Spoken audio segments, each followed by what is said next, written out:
وہ پیر نہیں ہے، داڑھی منڈواتا ہے، بڑی بڑی مونچھیں رکھتا ہے، بے دین فاسق نماز نہیں پڑھتا. اس سے پوچھو، کہتا ہے سائیں تو وہاں مدینہ میں نماز پڑھتا ہے.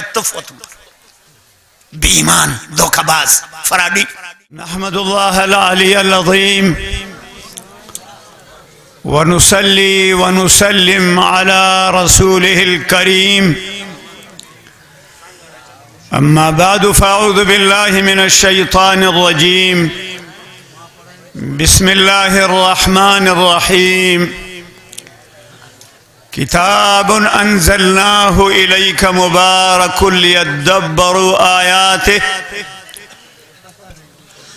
ليدبروا آياته وليتذكر أولو الألباب. وقال تبارك وتعالى في كلامه المجيد في مقام آخر: يا أيها الذين آمنوا اذكروا الله ذكرا كثيرا وسبحوه بكرة وأصيلا. صدق الله خالقنا العظيم. وبلغنا رسوله النبي الأمي الكريم، ونحن على ذلك من الشاهدين والشاكرين، والحمد لله رب العالمين.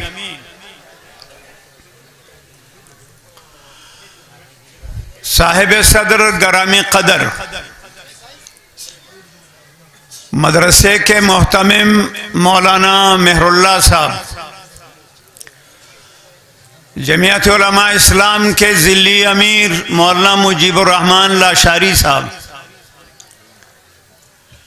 ناظم عمومی مولانا عبدالغفور حیدری صاحب، سٹیج کو رونق بخشنے والے علماء کرام اور معززین شہر، اور اس دینی روحانی جلسے میں شریک دیندار مسلمانوں، بزرگوں، جوانوں، پیارے بچوں، السلام علیکم ورحمۃ اللہ وبرکاتہ. میں آپ کے شہر میں کوئی 23 سال کے بعد، 23 سال کے بعد دوبارہ اس شہر میں آ رہا ہوں. جب میں آیا تھا جوان تھا، اب بوڑھا ہو گیا ہوں. اس وقت آیا تھا میں وزیر تھا، اب جب آیا ہوں فقیر ہوں. وزیر چھوٹا بڑا ہوتا ہے یا بادشاہ بڑا ہوتا ہے؟ بادشاہ بڑا ہوتا ہے، اور فقیر بادشاہ ہوتا ہے. میں بادشاہ بن کے آیا ہوں. اور علماء کرام جتنے بھی ہیں، مدرسے کے طلباء جتنے بھی ہیں، یہ سب بادشاہوں کے بادشاہ ہیں. ان کو اسی نظر سے دیکھو. میرے عزیز بھائیو، دینی جلسے میں شریک ہونا باعث سعادت ہے کہ کوئی آ کے تقریر کرے، اللہ کی رضا کے لیے اپنے علم کی روشنی میں امت کو فائدہ پہنچائے. لیکن بھئی یہ مجلس کس کی ہے؟ شور کون کر رہا ہے؟ میں بڑا حساس ہوں، مجھے میرا سبق میرے ذہن سے نکل جائے گا. خاموش رہو، خاموش رہو.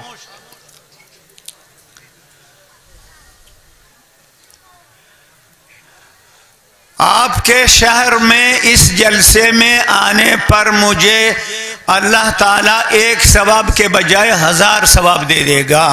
آپ کے جلسے میں، اس جلسے میں جامعہ ابو ذر غفاری رضی اللہ تعالیٰ عنہ کی طرف منسوب اس دارالعلوم میں، اس مدرسے میں میری آمد پر اللہ مجھے 1 کے بجائے 1000 ثواب دے گا. وجہ کیا ہے؟ میں وجہ بتاتا ہوں. علماء کی محفل ہے، غالباً حماسہ میں ہے یا متنبی میں ہے، ادب کی کتاب ہے، عربی کتاب ہے. وعقاب لبنان وکیف بقطعها، وعقاب لبنان وکیف بقطعها وهو الشتاء وسیفهن الشتاء. یہ لبنان کے پہاڑوں پر میں کیسے چڑھوں گا؟ وهو الشتاء، سردی کے دن ہے، برف باری کے دن ہے، وَصَيْفُهُنَّ شِتَاءُ، اور اس علاقے لبنان کے گرمی کے دن بھی سردی کے طرح ہوتے ہیں۔ جس سڑک سے میں آپ تک آیا ہوں، میں آپ کو دونوں ہاتھوں سے سلام کرتا ہوں کہ آپ روزانہ اس سڑک پہ آتے جاتے۔ یہ سڑک کیوں خراب پڑی ہے؟ سیلاب زدگان کی۔ یہ میرے موضوع کا عنوان پورا نہیں ہے، اگر میں بھول نہیں گیا، بوڑھا آدمی ہوں، یادداشت اب کمزور ہو رہی ہے، میں آخر میں اس پر بات کروں گا کہ یہ سڑک کیوں بن نہیں رہی ہے، میں اس پر تھوڑی سی بات آخر میں کروں گا، اس لیے کہ میرے موضوع کا حصہ نہیں ہے، وہ درمیان میں وہ بات آئی ہے۔ میرے عزیز دوستو، آپ کو اللہ نے شعور دیا ہے، اللہ نے آپ کو عقل دی ہے، پڑھے لکھے لوگ بھی موجود ہیں، اور ایسے لوگ بھی ہیں جو پڑھے لکھے نہیں ہیں لیکن عمر کے اس حصے میں ہے کہ ان کو تجربہ حاصل ہو گیا ہے۔ آپ ذرا غور فرمائیں، ایک آدمی ہے، عالم دین ہے، محدث ہے، مفسر ہے، خطیب ہے، مصنف ہے، امام ہے، مؤلف ہے، مصنف ہے، اس کا جی چاہتا ہے کہ میرا بیٹا میرے مسند کو سنبھالے، عالم بن جائے، قاری بن جائے، حافظ بن جائے، خطیب بن جائے، لیکن جب اللہ نہیں چاہتا مولوی صاحب کا بیٹا مولوی نہیں بنتا۔ آپ غور کریں، چاروں طرف دیکھیں، اللہ نہیں چاہتا تو مولوی صاحب کا بیٹا مولوی نہیں بنتا۔ چرواہے کا بیٹا جو بکریاں چراتا ہے، جو گائے بیل چراتا ہے، اس کا بیٹا پڑھ کے مولوی بن جاتا ہے۔ ایک آدمی ہے دیندار، مولوی نہیں ہے، اللہ نے اس کو دولت دیا ہے، پیسہ دیا ہے، اللہ نے کسی چیز کی کمی نہیں ہے، وہ نماز پڑھتا ہے، وہ روزے رکھتا ہے، وہ حج کرتا ہے، وہ زکوٰۃ دیتا ہے، وہ خیرات کرتا ہے، وہ تبلیغ میں وقت لگاتا ہے، بڑا نیک انسان ہے، ہر چیز موجود ہے، اللہ نے اس کو دیا ہے۔ اس کا جی چاہتا ہے کہ میرا بیٹا حافظ قرآن بن جائے، عالم بن جائے، نہیں بنتا، وہ نہیں بنتا۔ ایک غریب مزدور محنت کش گینتی بیلچہ چلاتا ہے، گیرج میں پانا پلا سے گاڑیاں بناتا ہے، ایک مزدور ہے، مستری کے ساتھ کام کرتا ہے، مکانات بناتا ہے، ایک کاشتکار ہے، غریب ہے، بزگر ہے، وہ فصلات میں، زمین میں، باغ میں کام کرتا ہے، اس کا بیٹا مدرسے میں آتا ہے، 10-12 سال کے بعد وہ حافظ بھی بنتا ہے، قاری بھی بنتا ہے، عالم بھی بنتا ہے، خطیب بھی بنتا ہے۔ کون کراتا ہے؟ کراتا کون ہے؟ اللہ کراتا ہے۔ اس سرمایہ دار کے بیٹے کو قبول نہیں کر رہا ہے، حالانکہ وہ پیسے والا آدمی دیندار بھی اللہ والا ہے، لیکن اللہ کا فیصلہ نہیں ہے، اس کا بیٹا عالم نہیں بنتا۔ مزدور کا بیٹا مدرسے میں آتا ہے، شوق سے پڑھتا ہے، اللہ اس کو قبول کرتا ہے۔ ان سعادت بزور بازو نیس تن بخشد خدائے بخشندہ۔ مولوی کون ہوتا ہے؟ تبلیغی کون ہوتا ہے؟ نمازی کون ہوتا ہے؟ حاجی کون ہوتا ہے؟ پیغمبر کا اختیار نہیں ہے۔ نوح علیہ السلام آدم ثانی ہے، آدم ثانی نوح نجی اللہ علیہ السلام، اس کا بیٹا کنعان کافر ہے، اس کے ہاتھ میں نہیں، اس کو مسلمان بنائے، چاہے کہ اس کو عالم بنائے۔ آج ہم اس مدرسے میں ان بچوں کی حوصلہ افزائی کے لیے حاضر ہوئے ہیں جنہوں نے اللہ کے کلام کو اپنے سینے میں محفوظ کیا۔ ہم ان کو سلام کرنے آئے ہیں، ان کی خوشی میں شریک ہونے کے لیے آئے ہیں۔ کوئٹہ سے گنداوا آنا بڈھوں کے لیے کار دارد، ہم آئے ہیں مولانا مجیب الرحمن لاشاری کی دعوت پر، 2-2.5 مہینے پہلے ہم سے وقت لیا ہے، اور آج میں اپنے سارے کام چھوڑ کے آیا ہوں مجھے 25-30 لاکھ کی آبادی کوئٹہ کی عمارت دی گئی ہے کہ کوئٹہ شہر کو صوبائی دارالحکومت کو سنبھالو، لیکن ان العہد کان مسئولا، وعدے کے بارے میں پوچھا جاتا ہے۔ 2-2.5 مہینے پہلے گنداوا کے علماء سے جو میں نے وعدہ کیا تھا، اس وعدے کو پورا کرنے کے لیے میں سب کام چھوڑ کے آیا۔ ناراض نہ ہونا، ناراض نہ ہونا، میں تلخ بات کر رہا ہوں، چلیے ناراض ہو جائے، کون سا آسمان گراؤ گے مجھ پر، ہو جاؤ ناراض۔ آپ کے صدر نے، پہلے بھی صدر رہا ہے اب بھی صدر ہے، جناب آصف زرداری صاحب فرماتے ہیں وعدہ کوئی قرآن و حدیث نہیں ہے۔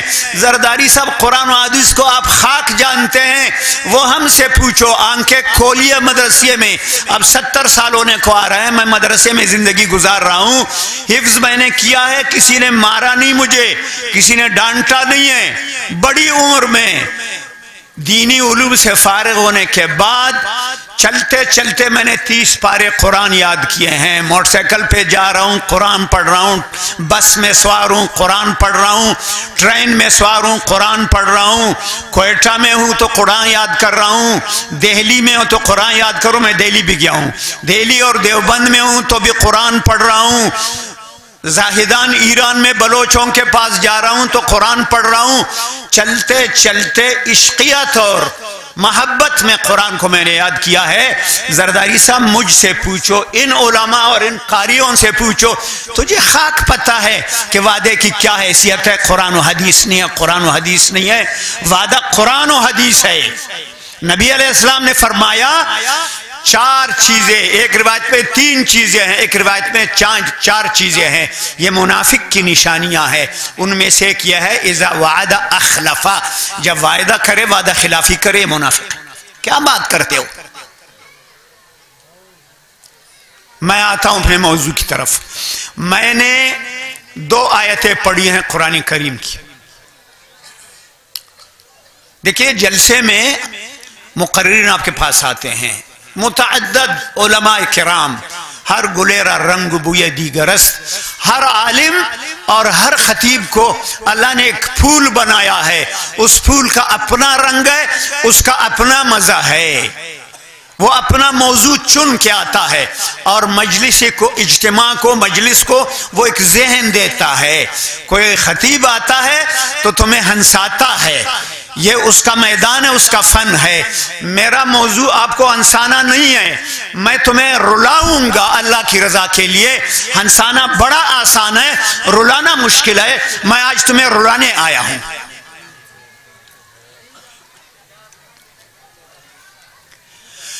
میں نے آیت پڑھی ہے کتاب انزلناہ الیک مبارک لیدبروا آیاتہ ولیتذکر اولو الالباب۔ قرآن کریم ایک کتاب ہے، ہم اس کو چومتے ہیں، حضرت عمر رضی اللہ عنہ چومتے تھے اس کو، اس کا چومنا بھی ثواب، اس کا دیکھنا بھی ثواب، اس کا پڑھنا بھی ثواب، الفاظ کا پڑھنا سمجھ یاد کرنا بھی ثواب، الفاظ کے معنی اور ترجمہ تفسیر کو سمجھنا سب ثواب ہے، اس پر عمل کرنا سب ثواب ہے۔ کتاب انزلناہ الیک مبارک، اے میرے حبیب جناب محمد صلی اللہ علیہ وسلم کو خطاب ہے، یہ کتاب ہے، یہ کتاب ہم نے اتاری ہے۔ کتاب انزلناہ الیک، آپ کی طرف ہم نے اس قرآن کو نازل کیا ہے۔ کیوں نازل کیا ہے؟ تاکہ مولوی صاحبان تعویذ لکھیں، اس سے تعویذ لکھنا جائز کام ہے، یہ منع نہیں ہے شریعت میں، بشرطے کہ اس میں شرعی ممانعتیں نہ ہو، شرک کی باتیں نہ ہو، گناہ کی باتیں اس تعویذ میں نہ ہو، جادو والے الفاظ نہ ہو، جائز قرآن حدیث سے جو تعویذ ہے وہ جائز ہے، لیکن قرآن تعویذ کے لیے آیا نہیں ہے۔ قرآن کریم اس لیے آیا ہے کہ لوگ جب مرنے لگے ساکندن کے وقت، عالم نزا میں جب اس کی جان نہیں نکل رہی ہے تو مولوی صاحب، قاری صاحب، حافظ صاحب یاسین شریف پڑھے اس کی روح نکل جائے، اس کے لیے نہیں اترا ہے۔ لیکن یہ بھی مسنون عمل ہے کہ مرنے والے کے لیے تلاوت کرتے ہیں یاسین شریف تاکہ جلدی روح نکل جائے اس کی۔ قرآن اس لیے نازل ہوا ہے کہ دنیا جہاں کے بے دین فاسق رشوتخور حکمران اور افسر وہ اپنی مجلس کا افتتاح کریں، کارکلی والا قاری صاحب اور شیروانی والا قاری صاحب اسلام آباد میں آ کے صدر اور وزیر اعظم اور گورنر اور وزیر اعلیٰ کی مجلس میں قرآن شریف کی تلاوت کرے، مولوی صاحب تم چلے جاؤ، قرآن پھر عمل کے لیے نہیں ہے، یہ پھر سارے فاسق فاجر اللہ کے دشمن ڈاکو لوٹ مار میں لگ جاتے ہیں۔ قرآن اس کے لیے نازل ہوا تھا کہ قرآن کا اس طرح مذاق اڑاؤ۔ قرآن کیوں نازل ہوا؟ فرمائے کتاب انزلناہ الیک مبارک لیدبروا آیاتہ۔ ہم نے سالار صاحب بھائی مجھے بہت بولنے دو، چپ ہو جاؤ، جب وہ بولیں گے اور آپ ساتھ ان کو چپ کرائیں گے تو بولنے والے دو ہو جائیں گے، بس وہ ایک کافی ہے، اس کو بولنے دو۔ کتاب انزلناہ الیک مبارک لیدبروا آیاتہ، قرآن ہم نے اس لیے نازل کیا تاکہ لوگ اس کی آیتوں میں غور کریں کہ اللہ نے کیا حکم دیا ہے، کیا حلال ہے، کیا حرام ہے، کیا کرنے کی چیزیں ہیں، کیا نہ کرنے کی چیزیں ہیں۔ تدبر کے لیے قرآن سوچنے کے لیے ہے۔ مجھے معلوم نہیں ہے کہ اس اجتماع میں کتنے لوگ ایسے ہیں جو اپنے مسجد کے امام کے پاس آتے ہیں کہ میں مسلمان ہوں، میں نے قرآن شریف نہیں پڑھا ہے، مجھے الفاظ بھی اس کے نہیں آتے، مجھے قرآن پڑھاؤ۔ صحابہ کرام نے بڑی عمر قرآن سیکھا ہے، بچے نہیں تھے۔ ابو بکر و عمر، حضرت عثمان، ابو ہریرہ، ابو ذر، یہ کوئی بچے نہیں تھے جنہوں نے قرآن پڑھا، بڑی عمر میں قرآن پڑھا ہے۔ اگر آپ نے الفاظ پڑھے ہیں تو پھر آپ نے کبھی امام صاحب کو کہا ہے، کبھی مولوی مہر اللہ کو آپ نے بتایا ہے گنداوا والوں نے صاحب ہم آ گئے ہیں، ہمیں آپ قرآن کا ترجمہ پڑھائیں، ہم نے ناظرہ پڑھا ہے، ہمیں ترجمہ قرآن کا پڑھا ہے، تفسیر پڑھا ہے۔ کتنے آتے ہو؟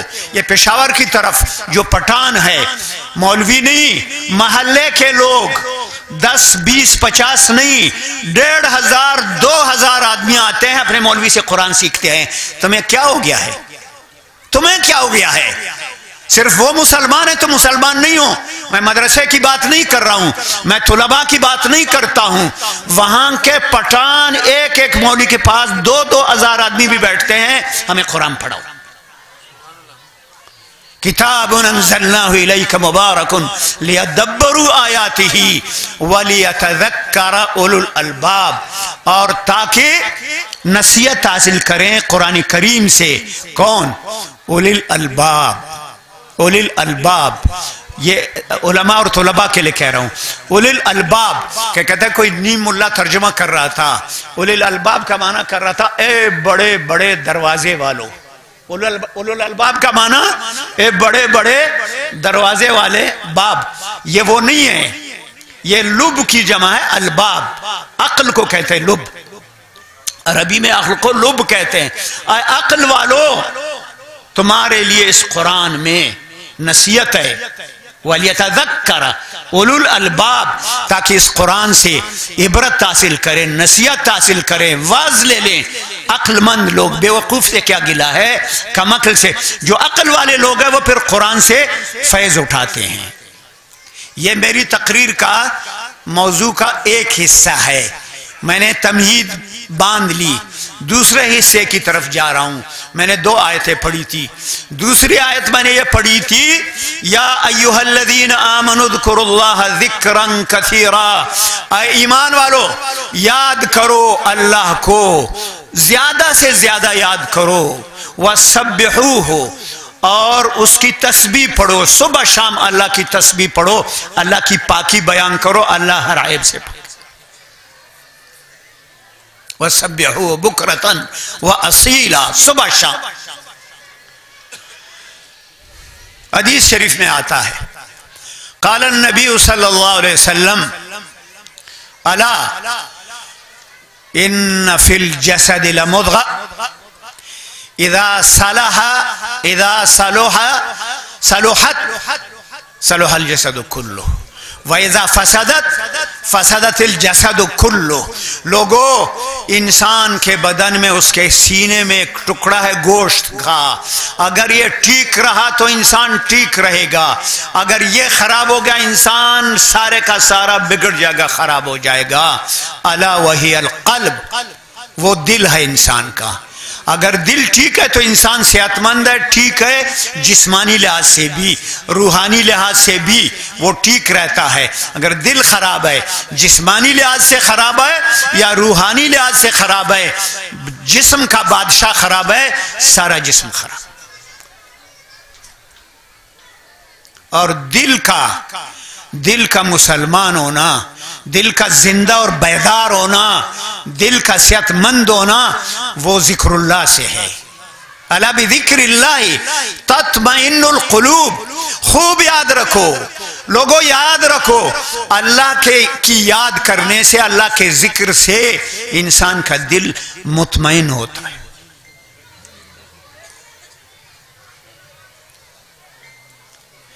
اللہ کے نیک بندوں نے، علماء کرام نے، پیروں اور مرشدوں نے معلومات کیا اور امت تک پہنچائے ہیں کہ انسان کے بدن میں کچھ لطائف ہیں، کچھ جگہ ہیں. لطیفے کی جمع لطائف. کچھ لطائف ہیں، ایسی جگہ ہیں جو چارج ہوتے ہیں. جیسے موبائل کو آپ چارج کرتے ہیں، بیٹری کو آپ چارج کرتے ہیں، گاڑی کے بیٹری کو اور موٹر سائیکل کی بیٹری کو اور اشیاء کو. وہ بیٹری ایسی ہے کہ وہ چارج ہوتی ہے، روشنی کو محفوظ کرتی ہے. انسان کے بدن میں عرش سے آنے والے انوارات کے لیے بیٹری لگی ہوئی ہے. بدن کے اندر مختلف جگہ ہیں، تمام بدن نہیں، بعض ایسی جگہ ہیں جو چارجیبل ہیں، وہ چارج ہو سکتے ہیں. مثال دے کے آپ کو سمجھاتا ہوں. کبھی آپ نے ٹرین میں سفر کیا ہوگا. ٹرین تو ابھی خسارے میں ریلوے جا رہا ہے، اب تو لوگ بسوں میں سفر کرتے، گاڑیوں میں، روڈ پہ کرتے ہیں. ٹرین میں جن لوگوں نے سفر کیا ہے، آپ یہاں سے چلے جائیں کراچی تک، آپ یہاں سے جائیں لاہور تک، پشاور تک، تو جو گاڑی آواز لگاتی ہے نا، ٹکا ٹک ٹکا ٹک ٹکا ٹک، اس کی آواز نکلتی ہے. جب آپ سفر سے فارغ ہوتے ہیں تو اس آواز نے آپ کے دماغ اور دل پر اثر کیا ہوتا ہے. آپ سفر سے فارغ ہونے کے بعد بھی بیٹھے ہیں تو آپ کے دماغ میں آواز آتی ہے، ٹرین کی ٹکا ٹک کی آواز آتی ہے. جب اللہ اللہ کریں گے، آپ اللہ کا نام لگائیں گے دل پہ، تو پھر آپ کا خیال بھی نہیں ہو گیا، دل خود بیدار رہے گا، وہ اللہ اللہ کرتا رہے گا اور وہ آپ کو انڈیکیشن دے گا.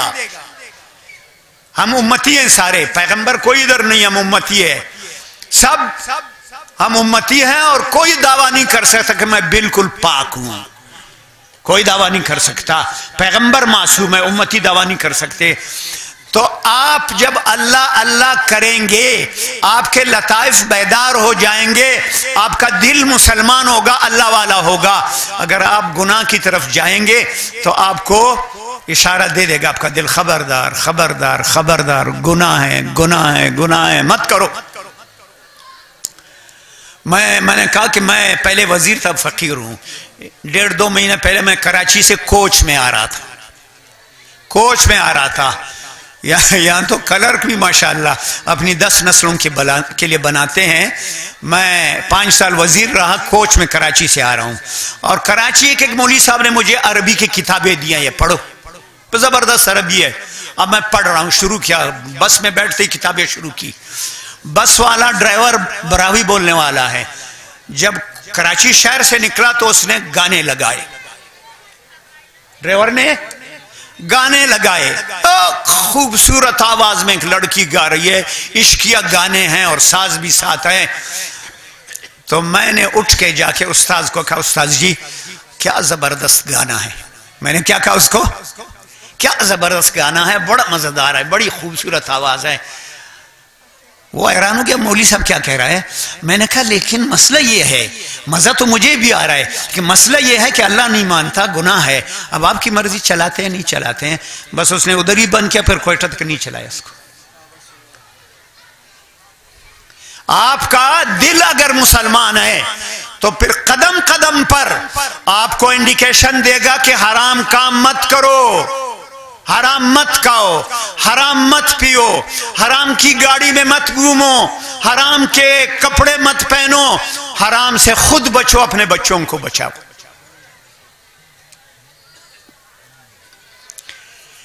میں 5 سال وزیر رہا ہوں. ایک دفعہ کوئٹہ میں ایک جلسہ تھا کسی کالج میں، گورنر صاحب بھی مہمان آئے.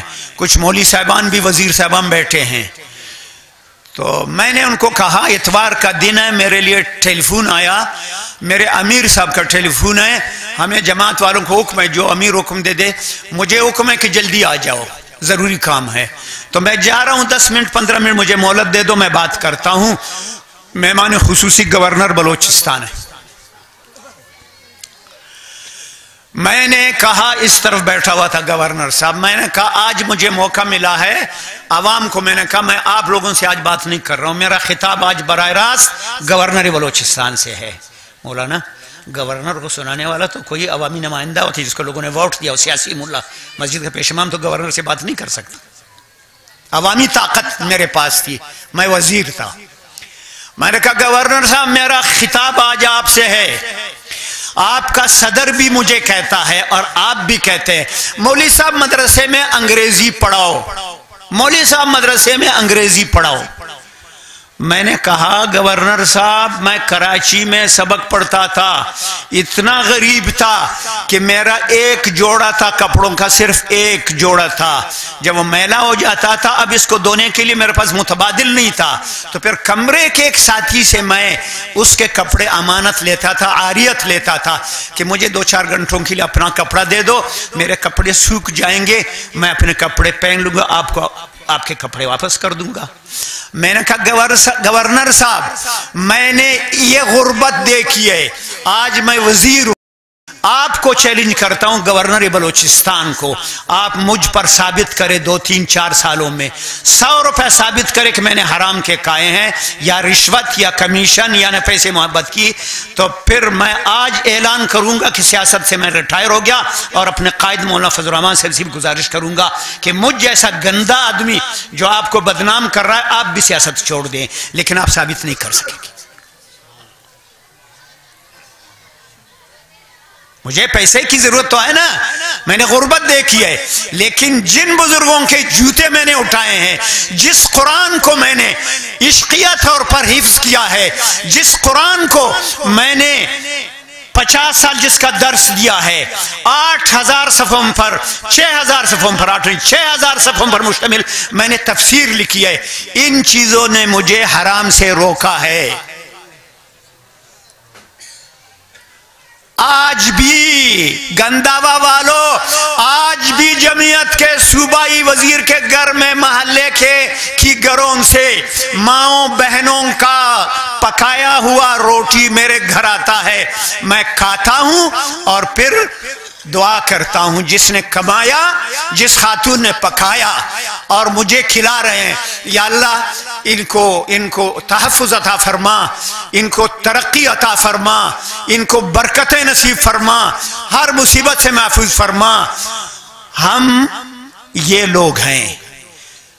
جامعہ ابو ذر غفاری حافظ پیدا کر رہا ہے, حافظ پیدا کر رہا ہے, اور میں نے ایک جماعت بھی اسکول کا نہیں پڑھا ہے, لیکن جب پنجہ آزمائی کرتا ہوں ماسٹروں پروفیسروں کے ساتھ مان جاتا ہے کہ آپ نے محنت کی ہے, پڑھی ہے. میں نے جماعت ایک اسکول کی ایک جماعت بھی نہیں پڑھی ہے, لیکن جب ٹکراتے ہیں پھر ان کو میں سبق یاد دلاتا ہوں کہ پڑھنے والے لوگ ایسے ہوتے ہیں.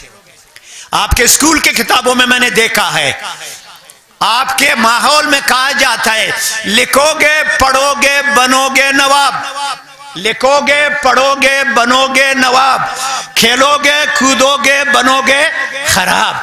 میں نے کہا تم نواب پیدا کرتے, تمہارا باپ ان کو سنبھالے گئے نوابوں کو, ہم فقیر پیدا کر رہے ہیں, ہم فقیر پیدا کر رہے ہیں. ہم بوجھ نہیں ہے پاکستان پر, مدرسہ بوجھ نہیں ہے, امام بوجھ نہیں ہے, خطیب بوجھ نہیں ہے, شیخ الحدیث اور شیخ التفسیر آپ پر بوجھ نہیں ہے. ہوائی روزیہ اللہ دیتا ہے, ایک ٹکڑا روٹی کا مل گیا, یہ منرل واٹر تو بڑا معتبری ہے, سادہ پانی کا ایک گلاس ہمیں مل گیا. ہم اور قرآن, ہم اور تفسیر, ہم اور حدیث, ہم کیا بوجھ ہے تم پر؟ تمہیں اللہ نے ان برکتوں سے محروم کیا پاکستان کو. وہ بات میں نے کہا کہ آگے جا کر آپ کے سڑک کی بات کروں گا. آپ کے بلوچستان میں نعرے لگ رہے ہیں بلوچستان کو آزاد کریں گے, لگ رہے نہیں لگ رہے, کشمکش شروع ہے نا, حکومت اور عسکریت پسندوں میں مقابلہ شروع ہے نا, بلوچستان کو آزاد کریں گے.